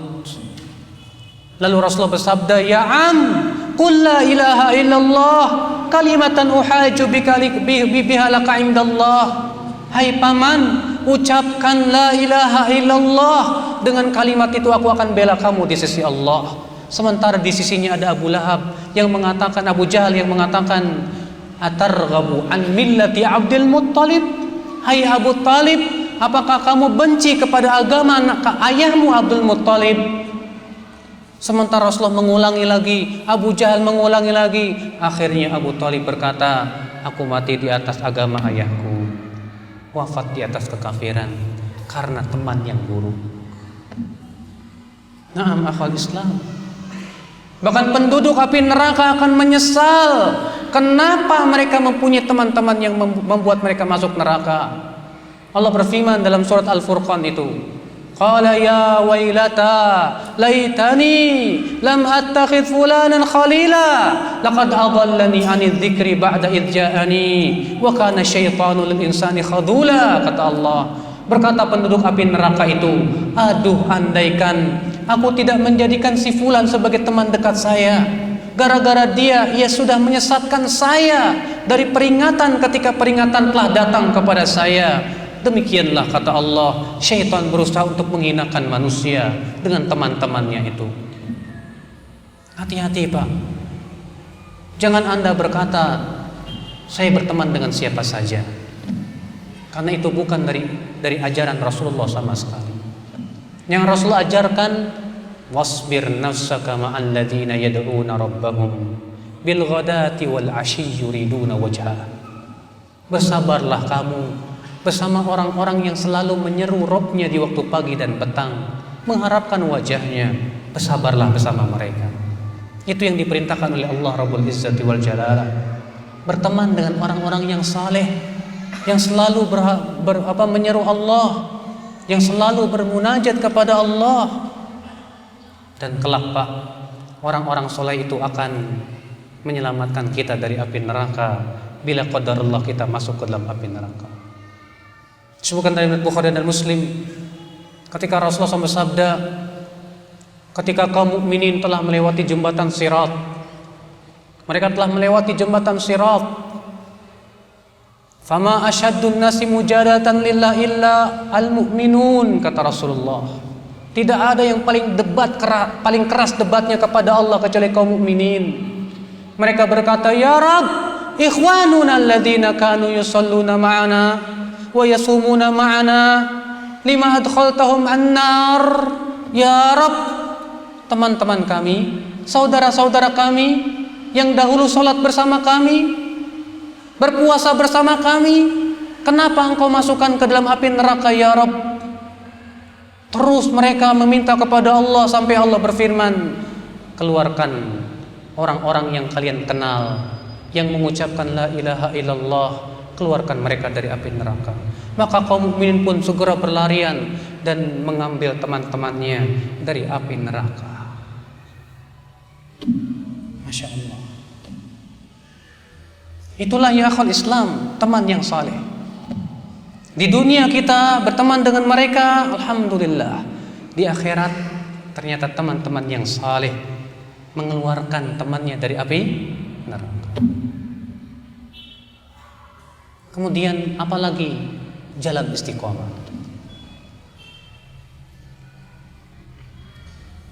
Yaitu ya akhi, agar kita terus beristiqomah di atas sunnah Rasul di akhir zaman ini. Tinggalkan hal-hal yang bisa merusak keimanan kita, yang bisa melemahkan hati kita untuk menaati Allah. Apa itu? Maksiat. Ketahuilah akhi, di zaman sekarang media untuk berbuat maksiat mudah, akhi. Mudah. Anda punya smartphone, HP, Anda akan bisa melanglang buana di sana. Bisa melihat kebaikan dan bisa melihat keburukan. Berbagai macam maksiat di sana ada, merusak keimanan-keimanan. Maka berhatilah dan bertakwalah kepada Allah, dan berjagalah di tapal batas. Gunakan kesabaran di saat syahwat itu menggebu-gebu. Mungkin di hadapan orang Anda akan malu, tapi ketika kita sendiri, disitulah iman kita seringkali digoyang dan seringkali kandas. Makanya Allah memuji orang-orang yang takut kepada Allah di saat sendirian. Allah berfirman, innal ladzina yakhshawna rabbahum bil ghaibi lahum maghfiratu wa ajrun kabir. Sesungguhnya orang-orang yang yakhshawna rabbahum, yang takut kepada Rabb mereka bil ghaib, di saat sendirian, lahum maghfirah, bagi mereka ampunan dan pahala yang besar. Banyak di antara kita yang takutnya di hadapan manusia. Di hadapan manusia terlihat takwa, dia tinggalkan kemaksiatan, dia tundukkan pandangan, tapi di saat sendirian menjadi orang yang tidak takut kepada Allah Rabbul Izzati wal Jalalah. Ya Pak, makanya Imam Abu Daud meriwayatkan dalam sunannya, kelak pada hari kiamat, kata Rasulullah, akan didatangkan seorang laki-laki, ma'ahu ujurun amsalul jibal tuhamah, membawa pahala-pahala sebesar gunung-gunung Tuhamah. Lalu kemudian tiba-tiba Allah hancur leburkan pahala itu. Para sahabat bertanya, siapa mereka wahai Rasulullah? Kata Rasulullah, hum qaumun ya'khuduna minal lail kama ta'khudun. Mereka suatu kaum yang mengambil malam sebagaimana kalian mengambil malam. Walakinnahum idza khalau bimaharimillah intahakuha. Akan tetapi mereka itu apabila bersendirian dengan keharaman Allah, mereka berani melanggarnya. Merugi sekali. Jangan sampai kita menjadi orang-orang yang bertakwa kepada Allah di hadapan manusia, tapi ternyata di saat sendirian kita menjadi orang yang tidak takut kepada Allah. Ikhwata Islam azakumullah, maksiat itu menyebabkan seseorang akan lemah dalam berpegang kepada sunnah Rasul sallallahu alaihi wasallam. Maksiat itu akan menyebabkan hati seseorang itu apa? Hitam dan kelam. Makanya orang yang berbuat maksiat dan banyak berbuat maksiat, pasti dia tidak akan suka kepada orang yang berpegang kepada sunnah. Iya. Orang-orang yang tenggelam dalam maksiat, mereka lebih condong kepada kekufuran. Makanya kata para ulama apa? Al-ma'asi dihlizul kufur. Maksiat itu corong kepada kekafiran. Naam ya akhal Islam azakumullah.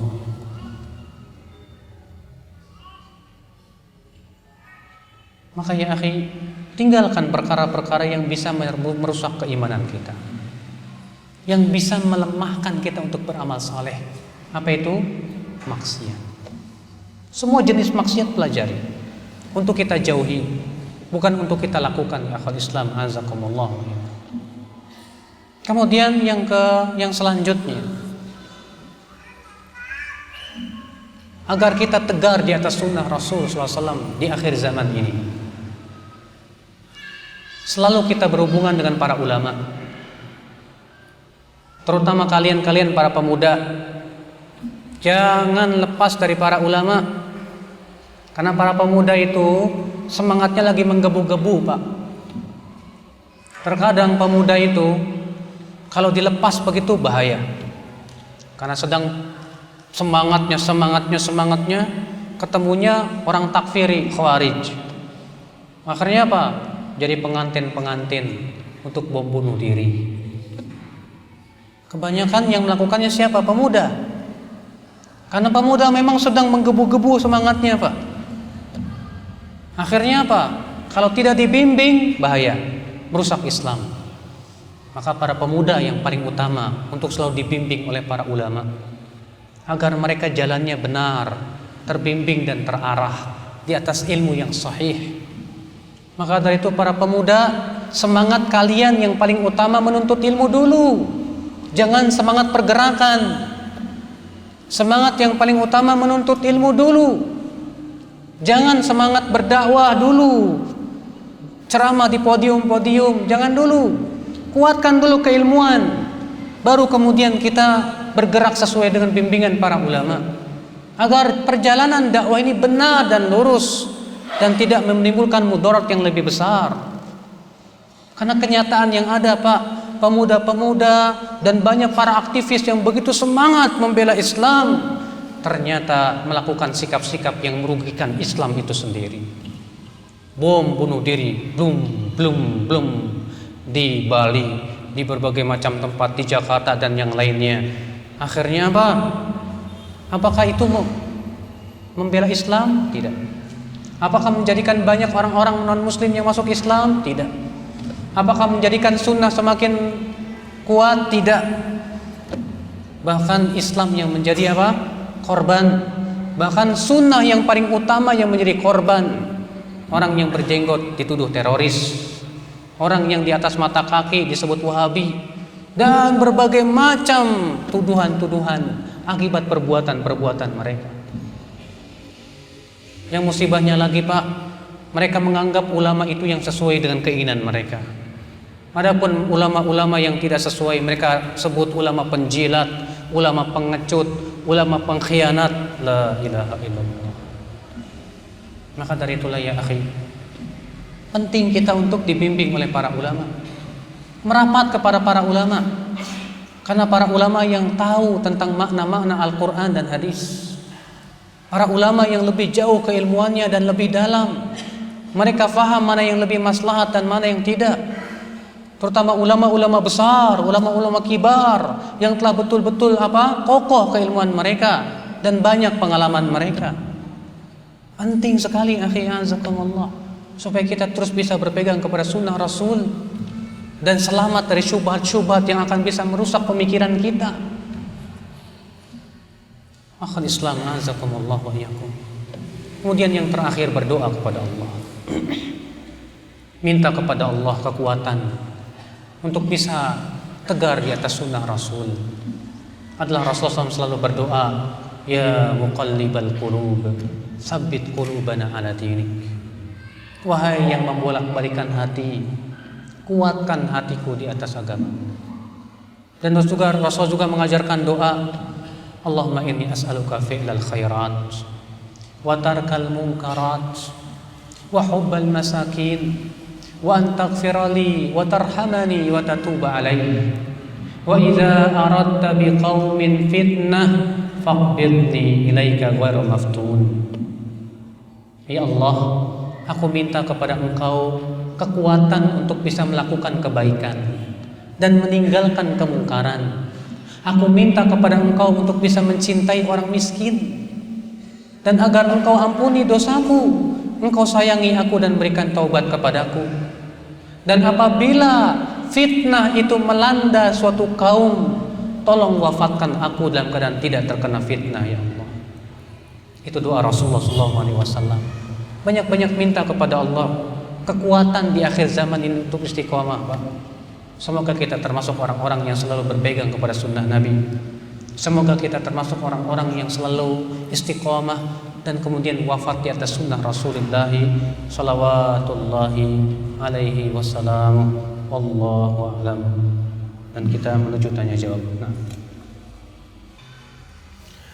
Bagaimana kiat agar senantiasa taat kepada Allah di saat sendiri? Ini caranya tiada lain adalah memperkuat keimanan, Pak. Keimanan yang harus kita tingkatkan. Sebab kalau rasa takut itu tidak ada di hati, keimanan kita pun lemah. Maka pada waktu itu sulit rasanya untuk bisa menaati Allah di saat sendiri. Terkadang di saat iman kita sedang turun, angin maksiat pun berhembus, dan hembusannya terlalu kuat, Pak. Sementara syahwat begitu kuat, disitulah terkadang keimanan kita seringkali kandas. Namun sebaik-baiknya orang yang bersalah adalah segera bertaubat kepada Allah Subhanahu wa taala. Khairul khatta'in at-tawwabun, kata Rasulullah. Sebaik-baiknya orang yang berbuat dosa yang segera bertaubat kepada Allah Subhanahu wa taala. Siapa di antara kita yang tidak pernah berbuat dosa? Saya dan antum manusia yang tak akan pernah lepas dari dosa dan dosa. Namun sebaik-baik kita adalah, kata Rasulullah, yang segera taubat dan taubat. Segera taubat kepada Allah Subhanahu wa taala. Yang kedua, agar kita bisa bertakwa Allah di saat sendirian, selalu kita muraqabatullah, merasa diawasi oleh Allah Subhanahu wa taala. Di saat kita sendirian, kita ingat Allah melihat kita. Kita ingat kalau saya berbuat maksiat, tiba-tiba ajal menjemput saya, bagaimana? Ingat kematian, Pak. Ingat kematian. Makanya kata Rasulullah, aksiru dzikra hadhimil ladzat. Perbanyaklah mengingat penghancur kematian. Apa itu? Al-maut, itu kematian. Penghancur kelezatan itu kematian. Sini ada hadiah katanya. Siapa yang bisa menjawab dapat hadiah buku. Baik, siap-siap untuk menjawab pertanyaan ya.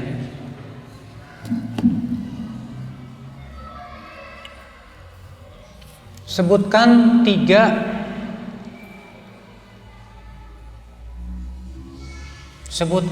tiga keutamaan berpegang kepada sunnah yang disebutkan dari di awal. 3 aja. Kenapa kita berpegang kepada sunnah Nabi SAW di awal tadi? Fadhal. Antum panitia bukan? Bukan. Siapa nama antum?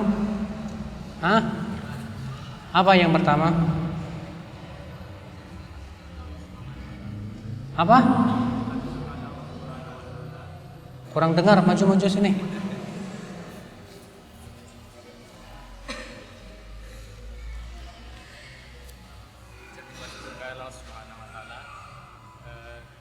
Terlindung dari kekufuran dan tidak akan Ahsanta, barakallahu fiik. Jazakallahu khairan. Selanjutnya 2 buku nih, Masya Allah. Membongkar klinik, kedukunan, berkedok, karomah, dan jalangan golongan yang selamat. Pertanyaannya, Siapa yang bisa menyebutkan satu saja hadis atau ayat yang memerintahkan kita berpegang kepada sunnah Rasul? Satu saja hadis atau ayat. Antum panitia bukan? Bukan. Silakan. Nggak boleh nyontek. Masa buka buku? Hah?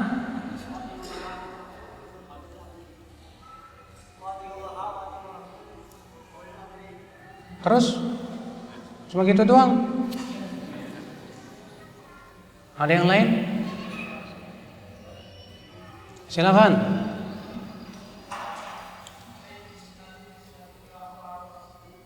Udah gitu aja? Assalamualaikum bisunnati wa sunnatil khulafa'ir rasyidin addu 'alaiha bin nawajir. Udah. Apa-apa. Lebih lengkap yang ini.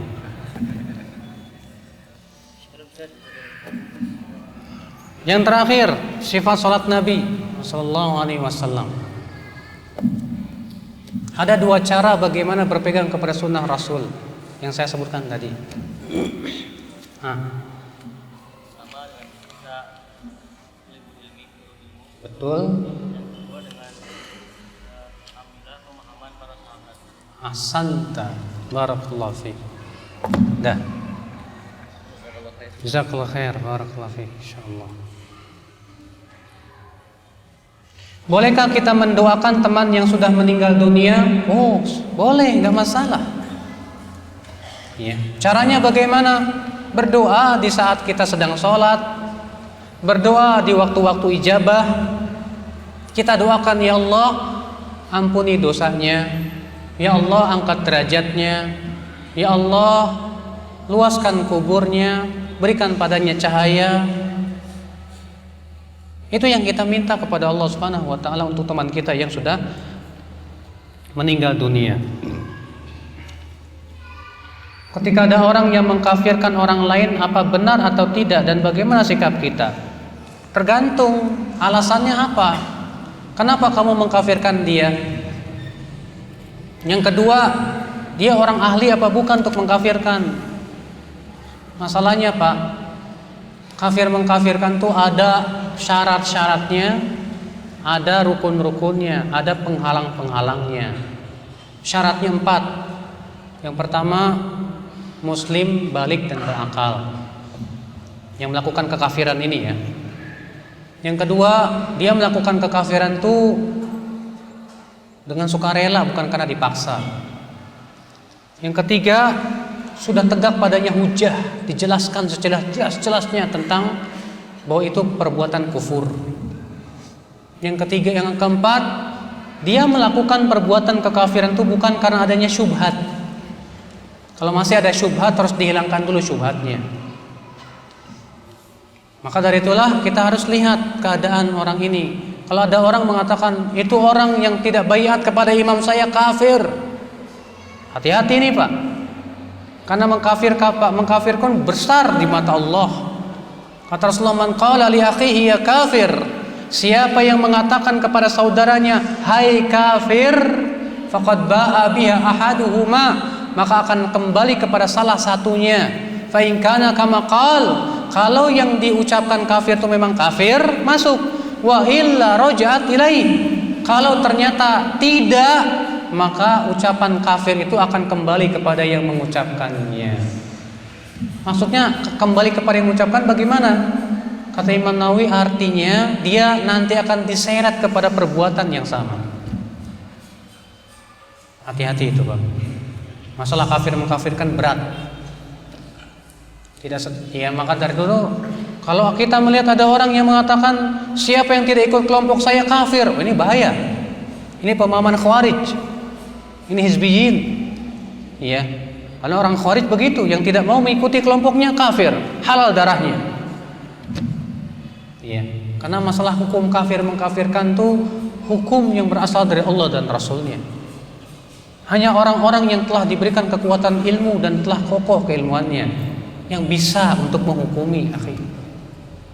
Makanya kita lihat orang yang mengkafirkan itu bagaimana, punya hujah, punya burhan dari Allah atau tidak. Iya.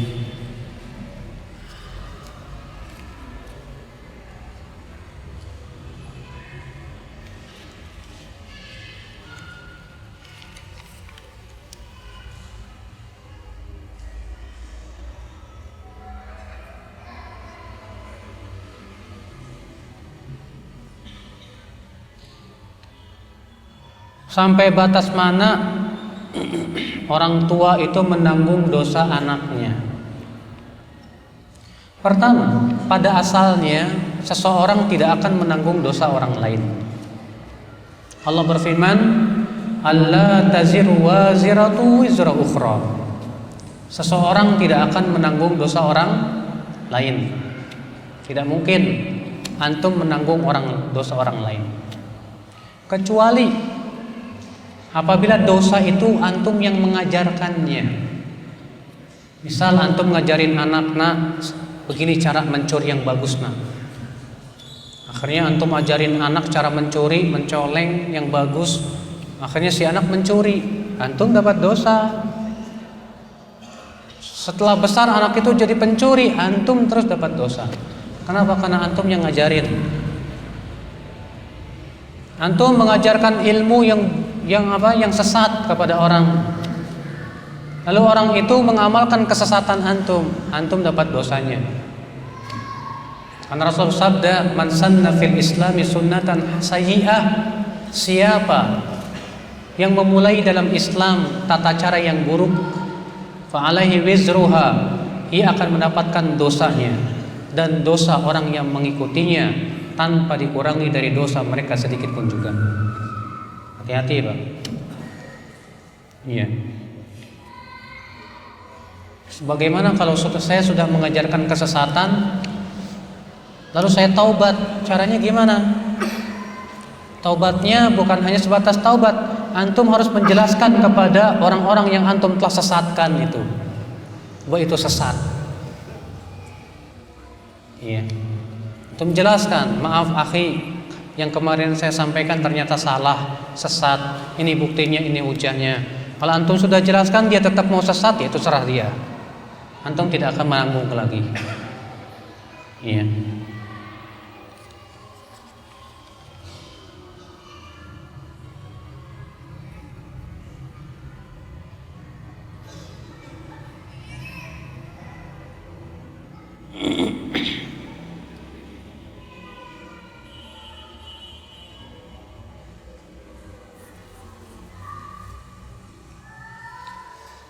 Ustadz, pagi ini saya dapat postingan seperti ini, Ustadz. Siapa sebetulnya pengikut salaf? Aswaja, imamnya Imam Hanafi, Maliki, Syafi'i, Hambali. Sedangkan Wahabi itu imamnya Ibnu Taimiyah, Muhammad bin Abdul Wahab, Abdullah bin Baz, Syekh Albani. Sedangkan Imam Hanafi 80 tahun Hijriah, Imam Malik 93 Hijriah, Imam Syafi'i 150. Jadi sebetulnya yang lebih dekat kepada Rasulullah siapa? Wahabi apa Aswaja? Kita katakan Imam Malik, Imam Syafi'i, imam kita semua. Orang-orang yang mengikuti sunnah Nabi SAW pasti akan mengakui bahwa mereka sebagai para ulama. Dan aneh kan kalau misalnya, "Oh enggak nih, ulama milik kami aja." Enak aja milik kalian. Ajib. Para ulama itu tidak pernah mengklaim saya milik kalian. Saya enggak, ilmu saya untuk setiap orang. Iya. Makanya aneh kalau ada orang mengatakan ulama kami ya ini, ulama kalian ya itu. Enggak, ulamamu ulama kami. Iya.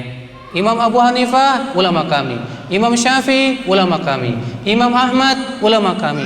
Para sahabat ulama semuanya, para tabi'in, tabi'ut tabi'in dan yang lainnya, mereka ulama. Tapi perbedaan kita dan kalian adalah kalian mensucikan para ulama, sedangkan kami mengatakan ulama manusia yang bisa jadi diambil dan bisa ditolak. Semuanya dilihat kalau Al-Quran dan hadis sesuai kita ambil. Sementara kalian seakan-akan yang diucapkan ulama pasti benar. Kalian menganggap ulama seakan-akan tidak mungkin salah. Ini perbedaan antara kami dengan kalian. Kami tetap menghormati Imam Syafi'i, Imam Ahmad, dan kami ambil ilmu mereka. Tapi kita lihat mana yang paling kuat dalilnya, itu yang kami ambil. Siapa yang tidak sesuai dengan Al-Quran dan hadis, itu yang kami tidak ambil. Karena kami menganggap bahwa yang maksum hanyalah Rasulullah Sallallahu Alaihi Wasallam. Dan kami meyakini betul menghormati para ulama itu wajib. Tapi tata cara menghormati bukan dengan cara takdis, pensucian melampaui batas, gulu berlebih-lebihan, seakan-akan ulama bagaikan nabi yang tak pernah salah. Bukan begitu caranya ya akhwat Islam, azakumullah wa iyyakum. Iya. Dan ya akhi, julukan Wahabi itu sebetulnya siapa sih? Antum perlu ketahui, kata-kata Wahabi itu sudah muncul sebelum firqah Wahabiyah itu sudah muncul sebelum Syekh Muhammad bin Abdul Wahab lahir. Karena Syekh Muhammad bin Abdul Wahab lahir pada 1115 Hijriah. Sementara fatwa tentang firqah Wahabiyah itu sudah ada di abad ke-5 Hijriah, yaitu Ibnu Lakhami, di mana beliau ditanya tentang masjid yang dibangun oleh firqah Wahabiyah. Lalu Imam Ibnu Lakhami mengatakan itu masjid yang harus dihancurkan karena itu masjid dirar. Lalu Wahabiyah yang dimaksud oleh Ibnu Lakhami siapa? Pengikut Abdul Wahab bin Rustum. Dia yang mendirikan firqah Wahabiyah itu di awal-awal abad kedua Hijriah atau ketiga Hijriah di Maroko. Dan memang pemikirannya hancur. Dia mengkafirkan, menghalalkan darah kaum muslimin. Dia mengatakan sholat Jumat tidak wajib, mengatakan jilbab tidak wajib, dan membatalkan banyak syariat Islam. Makanya para ulama mengkafirkan dia. Iya. Sedangkan Syekh Muhammad bin Abdul Wahab lahir pada tahun 1115 Hijriah. Madhab beliau apa? Hambali. Mengikuti fikihnya dalam fikih Ahmad bin Hambal. Jadi beliau tidak mengatakan saya tidak ikut Imam Ahmad, tidak ikut. Justru imam yang 4 itu diikuti oleh Syekh Muhammad bin Abdul Wahab. Bahkan beliau menisbatkan diri kepada madhab Imam Ahmad bin Hambal. Madhab Imam Ahmad bin Hambal. Ikhwatul Islam, azakumullah. Nah inilah Pak, di zaman sekarang ini serampangan orang menuduh Wahabi, awas Wahabi, awas Wahabi, awas Wahabi. Kemudian dibikin sebuah buku yang isinya 100% dusta semuanya. Apa itu? Sejarah berdarah Salafi Wahabi yang ditulis oleh Idahram. Idahram itu kebalikan namanya Marhadi. Ya. Dibalik jadi Idahram. Itu orang Tanjung Priuk Pak di sana. Iya. Itu buku isinya kedustaan semuanya isinya. Dusta 100%. Dan alhamdulillah sudah dibantah oleh banyak ustadz, di antaranya Ustadz Firanda, Ustadz Sufyan bin Khalid Rurai, demikian pula Ustadz Waskito. Ya, itu sudah dibantah buku tersebut. Tapi kemudian buku ini yang kemudian dijadikan patokan oleh mereka. Ini nih Salafi Wahabi bahaya.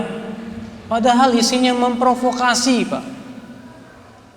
Memprovokasi isinya kedustaan semuanya. Sayangnya menjadi apa? Mangsa-mangsa empuknya adalah orang-orang awam yang tidak faham sama sekali. Iya. Ikhwatul Islam, azakumullah wa iyyakum. Baiklah Bapak sekalian, karena jadwal kereta api saya jam 11 mau pulang lagi ke Jakarta, jadi nggak bisa sampai selesai sampai zuhur, apalagi nggak bisa Pak. Mohon maaf bila selama ini ada sikap-sikap kami yang tak berkenan atau ada penyampaian kami yang tak berkenan di hati. Yang benar semuanya dari Allah, yang salah karena kelemahan ilmu saya. Subhanakallah bihamdik, asyhadu an la ilaha illa anta, astaghfiruka wa atubu ilaik. Wassalamualaikum warahmatullahi wabarakatuh.